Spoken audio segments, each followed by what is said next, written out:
The Connecticut Seal of Biliteracy is a formal credential awarded to high school graduates who demonstrate proficiency in English and at least one other language.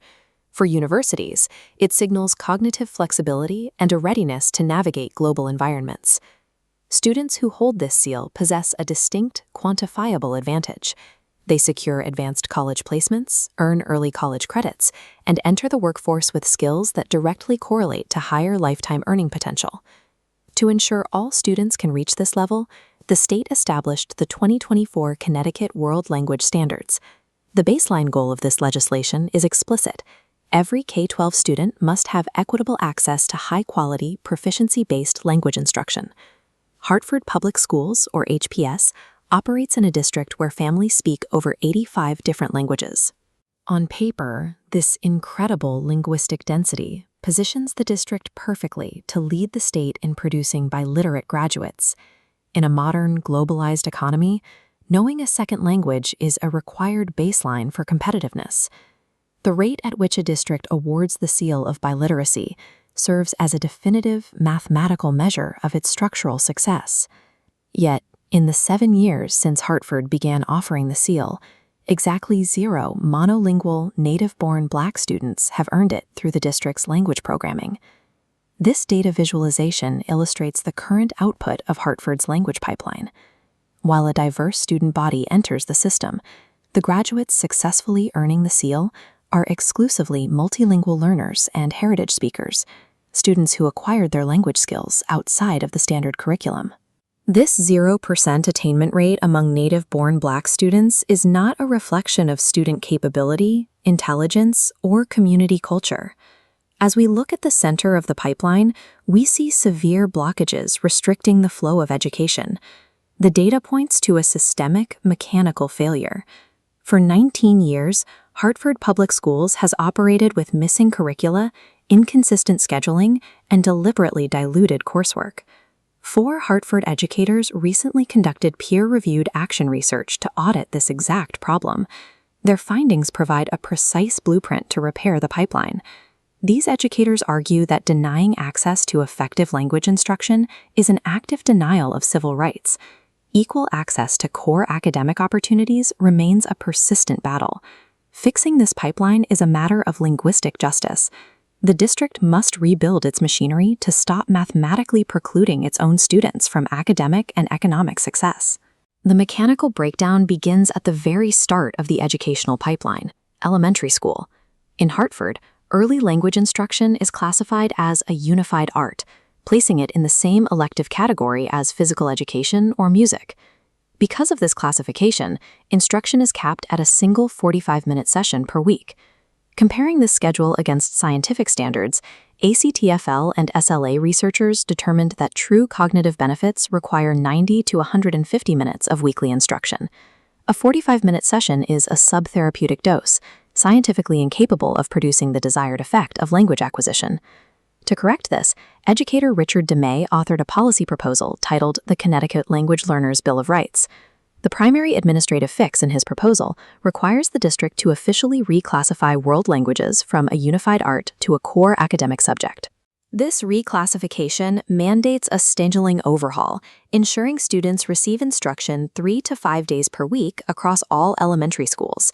By categorizing language as an optional enrichment, the system starves marginalized students of the required cognitive dosage right at the starting line. Without sufficient early exposure, they cannot catch up in later grades. The next major failure occurs at the transition points between middle and high school, creating a critical data blind spot. Students advance through the Hartford system without administrators gathering accurate, standardized data on their actual linguistic capabilities. As a result, students are placed into language classes where they are either hopelessly overwhelmed by material they aren't prepared for or severely underchallenged by material they have already mastered. Educator Marie Santoni's action research targets this specific bottleneck, emphasizing the strict necessity of standardized, proficiency-based placement tests. Her findings highlight that the few assessments currently in use are flawed because they overemphasize reading and writing skills while ignoring practical communication. Santoni mandates the implementation of rigorous speaking and listening assessments. Measuring vocal and auditory comprehension generates an accurate, holistic placement profile for each individual student. Without accurate placement data driving enrollment, the administration operates blind. This guesswork sabotages student progression and limits teacher effectiveness. This leads directly to what researchers call the high school cliff, a juncture where Hartford's graduation policies actively clash with real-world college preparation. Hartford Public Schools mandates only 1 year of language study for high school graduation. Meanwhile, top-tier colleges and universities demand a minimum of 2 to 3 years of continuous language study. This low graduation standard mathematically restricts Hartford students from applying to over 200 higher education institutions nationwide. Educator Lita Zoji's research exposes a second layer of systemic failure within those limited courses: severe curriculum dilution. State standards design textbooks to hit required proficiency benchmarks. The textbook Autentico 1 contains 9 units for exactly 1 academic year. However, Hartford stretches this textbook across 2 full years, teaching students exactly half the content of competing suburban peers. Zoji's first structural fix requires the Board of Education to immediately align Hartford's graduation requirements with standard college admission baselines, demanding a minimum of 2 years of study. Her second fix requires the district to vertically align its K-12 curriculum to the 2024 Connecticut standards and stop the practice of watering down textbook proficiency benchmarks. Artificially slowing the curriculum guarantees that Hartford's native-born students will never reach the intermediate mid-proficiency level. Without that specific proficiency score, earning the Seal of Biliteracy is mathematically impossible. The final structural barrier in the Hartford pipeline is the illusion of choice in course offerings. Despite operating in a highly diverse urban center, the district limits its language instruction almost exclusively to Spanish. Educator Selena Mabarkia conducted action research detailing the social justice implications of maintaining this monolingual monopoly. Restricting language options marginalizes the cultural identities of the student body. Specifically, it alienates Hartford's large Haitian, Caribbean, and diverse African populations, who do not see their linguistic heritage reflected in the curriculum. Mabarkia proposes a systematic policy expansion to introduce French, Portuguese, Arabic, Mandarin, and American Sign Language into the high school curriculum. Diversifying all these linguistic pathways provides students with broader cognitive benefits and highly specialized advantages for 21st century careers.